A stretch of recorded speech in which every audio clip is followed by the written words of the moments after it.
I'm Isiah Carey, and you're checking out Willie D Live.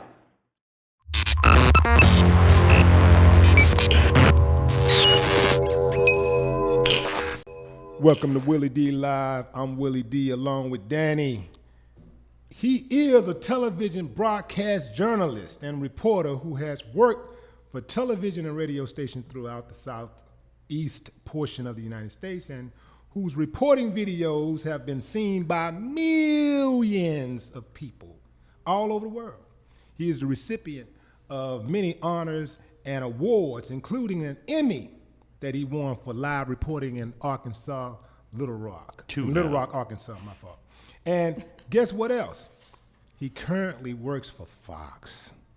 But it's Fox Local, y'all. It's Fox Local in Houston, Texas. I'm recycling the black dollar via Fox. Ladies and gentlemen, the one, the only Isiah Carey is in the house. Thank you very much. Thank you very much. Man. You got to add another Emmy to that list you just talked about. I won one last year. Oh, you won? Okay, my fault, my bad. Now, what'd you win that for? A special I did on children or students who are bullied in the classroom. Right. Yeah. Now, that's what I like about the reporting that you do. Not only is it insightful, but you always go to bat for the little guy. You're always the voice for the voiceless. You are a champion for those who are underserved and underrepresented. If the money's right, yeah. Y'all believe me, he's kidding, but he do make sure his money is right.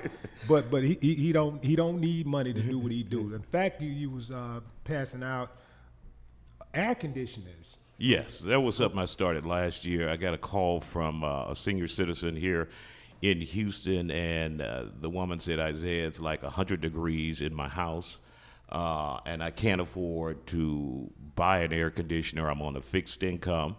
And I said, well, we can start an air conditioner drive with some of my friends on social media. And initially we wanted to do 20, and then we ended up doing 41 last year. And we decided to do it again this year, and we're still giving out. We're about at 40 now, so we'll go over that number this year. But just to see the faces of those seniors when they arrive to pick up that unit is just so much gratification, but they're also thankful to have just something we all take for granted, cool air in the house. And, you know, temperatures here in Houston hover in the high 90s, sometimes in the hundreds. Right. And they're at their home, you know, with window fans trying to survive. And hopefully we can make a difference by giving them these air conditioning units. Right. Now, are you partnering with anybody to do this? No, I just did it on social media. Several people have come forward and really helped out. Attorney Dennis Sperling, attorney Tony Busby, Michael Kubash, Paul Kubash, they've all good people, Kubashes. Yeah, exactly. Good people. Yeah, And, always in the community, always helping out. Dwight Boykins, a Houston city councilman, so they've all pitched in and brought units, and the Good Spire organization and those folk over there. Yeah. And Random Acts of Kindness, they've helped out as well. But as far as actually officially partnering with someone, no. Right.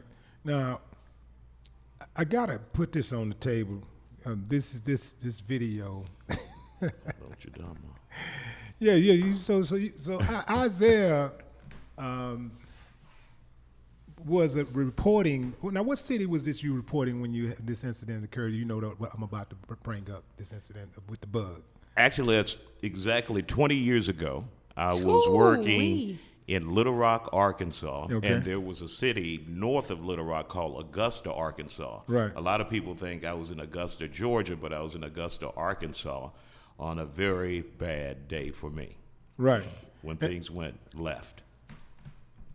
What really happened on that Thursday here at Augusta High School that led to Chris Wood's death?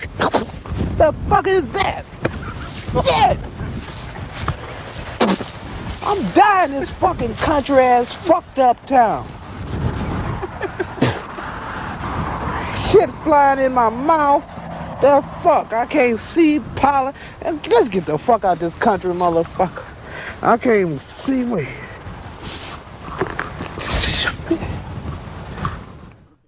And you had this reaction that resonated around the world.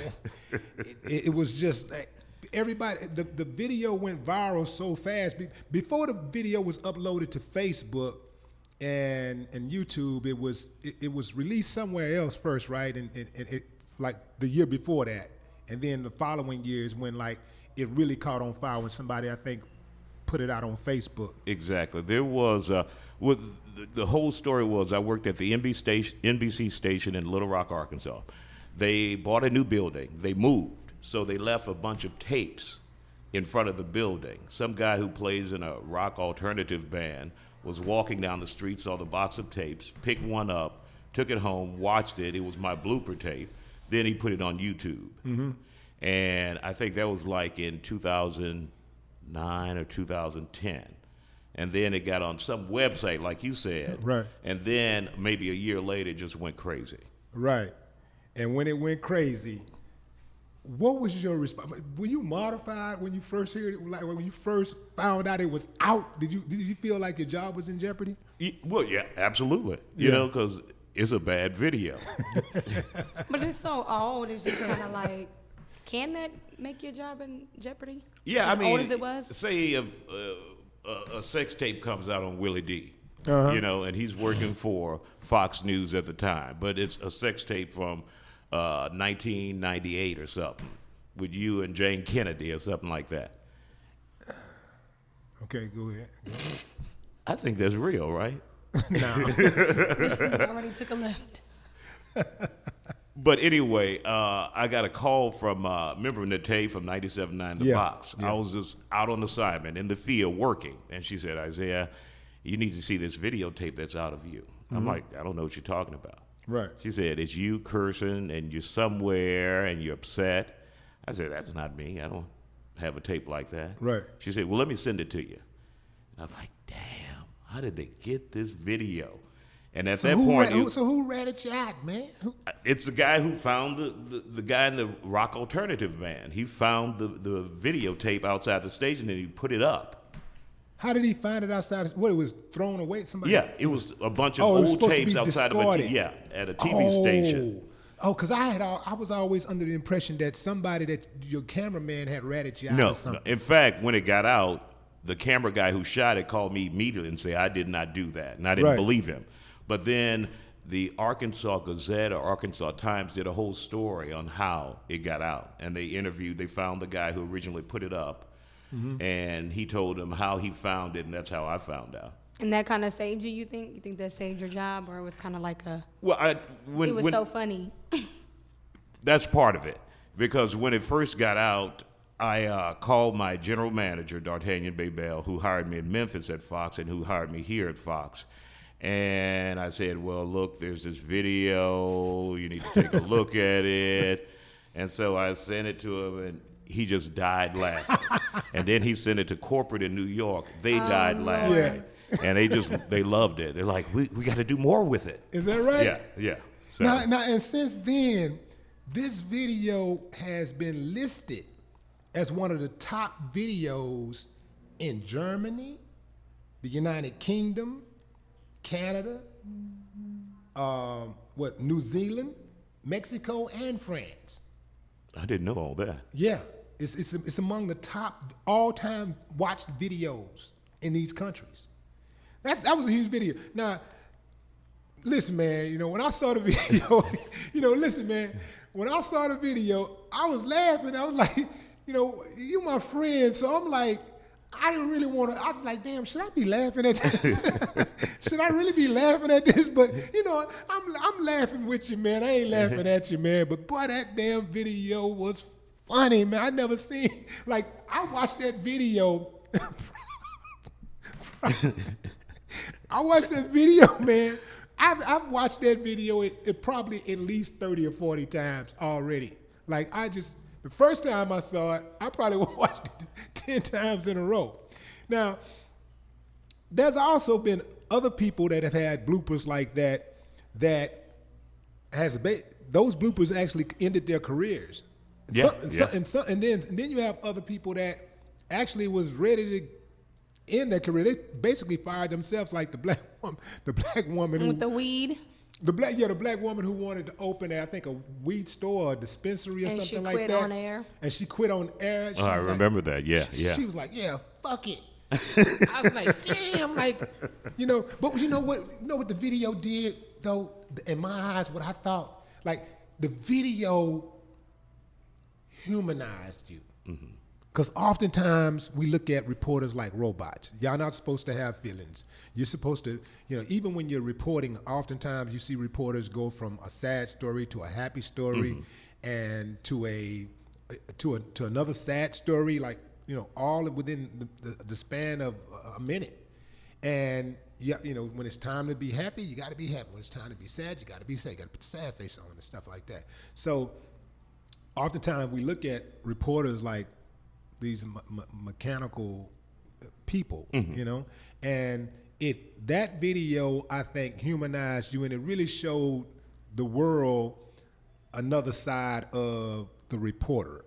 I already knew that side of you. I already knew as far as the side of you being like the human side of you, the guy that has a sense of humor, the guy that does sometimes get upset about issues. You're very passionate about things, but but the people have always just seen you strictly Isiah Carey as the professional. I've seen Isiah Carey, the man. And so I thought it was good. And I told you when I first saw it, I said, man, and you were still, after I talked to you, you were still very, very concerned. And I was like, man, don't worry about that shit, man. I think people are gonna like you more when they see this. I was like, I think people are gonna like you. That's the first time I ever knew who you were, as I saw that video. Yeah, and that's the big thing for. I didn't even know until maybe a couple years ago. Someone was like, "No, it's Isiah Carey. He's on the news." I'm like, "Wait, what?" Then I watched and I seen you out, and I was like, "This is him." But I like the video because it's how anybody would react if a bug just right. You're trying to do your job. Right. You hot because you looked hot in the video. Very you looked hot. Like you was hot. You was already ready to go. You was irritated. Frustrated. Then my here son comes got this. shot. Then here comes this bug just topping the icing on the cake. You were like. And it has opened up a whole new generation of viewers for me, because I'll see people out in the community and they're like, "You're the guy from the video." Right. What do you do now? Do you get tired of that? Yeah. Are you No. like, It's just a part of me now. The first year when it came out, I refused to talk about it. I refused to address it, period. Whenever anybody would ask me about it, I'd walk away and be just that rude. And then I said, you know what, that's a part of you, accept it, move on. And you've embraced it, because in the show that you have now, the Isiah Carey Factor, that you do every Friday, right? Yeah. On Fox 26. That's an edgy show. In fact, you have one of the segments on the show is called Crazy Ass Criminals, and you actually have members of law enforcement there often helping you narrate or provide commentary. How did you come up with that segment? That idea was from the executive producer, Howard Dorsey, when he was executive producer at the show, and he said, "Let's do Crazy Ass Criminal." Right. And I'm like, I don't think so. But then it went over well, Yeah. And you got to listen to other people when they come to the table with good ideas. Last night I launched my own new segment. It's called Broke Ass Vacations. Okay. So for those And parents, what's that about? For those parents who are getting ready to put their kids back in school and they have to buy school clothes and prepare for the year or do tuition or whatever, and you're limited on the resources, we gave some local spots around Houston or within the Houston region where they can vacation. Like you can go to the Woodlands Conference Center, or go to Clear Lake, or spend a night in a hotel here or there, So that's broke ass vacations. But are you really broke if you're talking about spending the night in the Woodlands? I mean, because if you spend the night in the Woodlands, It's under $300. if you Yeah, spend the that's night not- if you spend the night in the Woodlands on a park bench, it might That's cost you not $100. Disney World. You think of vacation, you think out of state. That's Yeah. not a vacation. Oh, can I just point out, I pulled up the first thing you type. I'm not going to show the video. I see. As soon as I put Laptop. Isiah Carey, the first thing that pops up is bug in mouth and ghetto reporter. So Yeah, they say Isiah went from professional reporter to ghetto says reporter. ghetto in reporter. 0.1 There's seconds. 6 videos that pop up, and they're all over 400,000 views each. One of them is at 774,000. So people are making money off of you, because YouTube pays you. Yeah. The original, though, and I think it's still somewhere on there, the has to original be. 3 years ago was at 27 million views. I believe it. 'Cause So They are Oh, remixing there's you. the Cleveland show. They did a cartoon of it. That's the thing I was gonna say. You've been on the Cleveland show. I gotta watch this. The video has been featured on Tosh.0. The video has been featured on Blackish. Mm-hmm. The video has been featured on what's some of the other shows? Howard Stern. Howard Stern. You've been on Jimmy Kimmel Live. Yeah.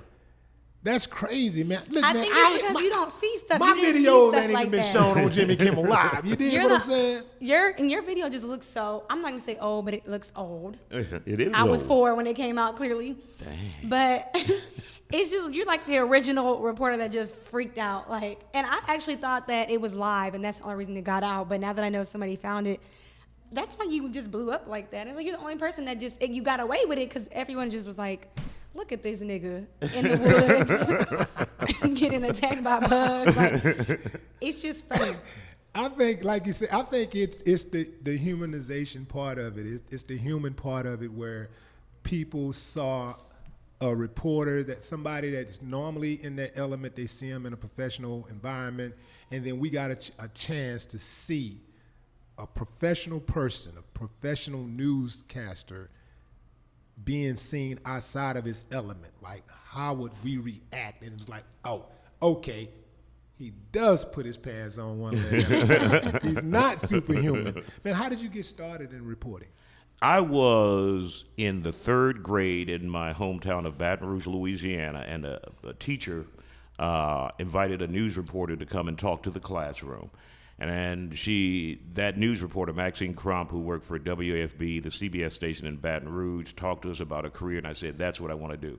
And so when I got home that day, I got with my mom and my dad, and I said, let's write a letter to the TV station and tell them to let me be a reporter now. You were in 3rd grade? You said that in third third grade? Yeah, yeah. And what happened? And so we wrote a letter to the news director at the CBS station in Baton Rouge. His name was Carlton Cremines, and he invited me down to visit. Of course, back in those days, we had to let the letter get there. Yeah. Arrive. Right, yeah, You know, you're in the snail same mail. city, so it's like 2 or 3 days later, he called me and said, why don't you come down for a visit? And then I went down for a visit after school, and my school was 2 blocks away. And then my home was 4 blocks away from the TV station. And so I went and enjoyed the visit. Then I told him, can I come back the next day? And he said, sure. Can I come? And then I said, can I come back the next day? Right. And by the 4th time, he said, I see you're really interested in this. So from 3rd grade on, I would go into the newsroom every day after school. From 3 until the 6 o'clock newscast, my brother and sister would come and get me and walk me home. And I did that, I think, until the 10th or the 11th grade. Mm-hmm. And then in the 11th grade, I got a job being paid on the radio as a radio news reader at WXOK in Baton Rouge. Okay. And then when I got into college at USL in Lafayette, I started working on KJCB radio. It's an urban radio station where I did afternoon drive.